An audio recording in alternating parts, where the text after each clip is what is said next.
In 1980, you might have returned to an entirely empty house, pulling a brass key from a string around your neck to let yourself in. You made your own snack, finished your homework in the silence, and understood deeply that if a problem arose, you were the one who had to solve it. Fast forward to today, and you are likely a parent who feels a spike of anxiety if your child's phone battery dies, or if their GPS dot on a tracking app stops moving for too long. This is not a contradiction or a sign of hypocrisy. It is a profound psychological collision between two worlds occurring inside a single brain. You are part of Generation X, and your psychology serves as the invisible foundation of the modern world, even if you are the last person to ask for credit for it. We have analyzed thousands of stories from those born between 1965 and 1980 to understand a specific mystery. How did the most independent generation in history become the most protective group of parents? The answer lies in what researchers call a high-contingency environment. By the mid-1980s, approximately 7 million children were regularly unsupervised after school. This lack of a safety net rewired your brain to think 3 steps ahead. You didn't just learn self-reliance as a philosophy, you absorbed it as a survival strategy. Because no adult was consistently there to buffer the world, your mind became an expert at running simulations of what could go wrong, creating a distinctive brand of realistic planning that others often mistake for cynicism.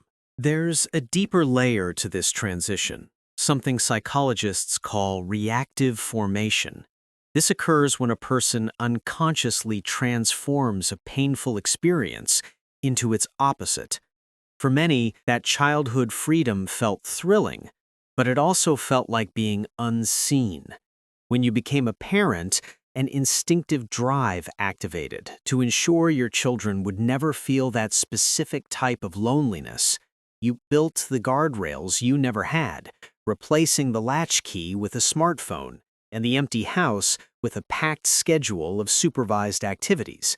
You are effectively reparenting your own childhood through the lives of your children, trying to offer them security without the emotional silence you may have experienced.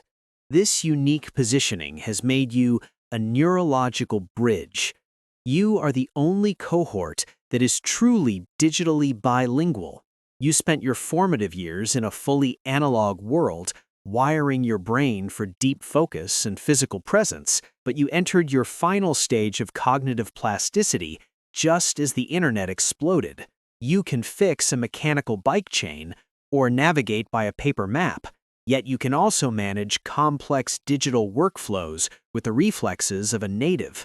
This duality allows you to act as a translator between generations, but it carries a heavy tax known as integration fatigue. You are constantly moderating your speed, slowing down for analog thinkers and speeding up for digital natives, leaving you with a lingering sense that you are always compromising your own natural rhythm. While you are managing this cultural translation, many of you are also facing the crushing weight of the sandwich generation. You are supporting aging parents who value emotional restraint while raising children who demand emotional intelligence, all while navigating a career in an economy that has betrayed your loyalty multiple times. You don't post about your burnout on LinkedIn, and you don't demand a parade for your efforts. You simply keep moving because your internal programming tells you that institutions will fail, but your own competence will not. You trust skills over titles and results over promises. A pragmatic skepticism forged by watching the social contracts of your youth be shredded in real time. However, we are approaching what might be called the end of the bridge era.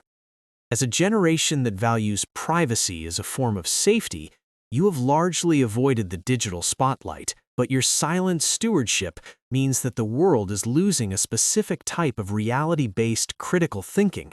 You are the last keepers of the knowledge of how things work when the screen goes dark. Your role has never been to choose a side in the generational wars, but to keep the bridge open so that the value of the analog past isn't lost to the algorithmic future. You are the foundation that doesn't ask to be seen, But even a foundation needs to acknowledge the weight it carries. Your hyper-preparedness and your refusal to ask for help are the very tools that helped you survive, but they are also the sources of your exhaustion. It is okay to recognize that you are doing the hardest emotional work of any living generation, breaking cycles you were never taught to navigate. You have spent your life holding everything together for everyone else. Remember that the bridge doesn't just exist for the people crossing it, it deserves to stand strong for its own sake. If you were the child who once carried a key on a string, know that your resilience is seen, and your silence has always spoken volumes.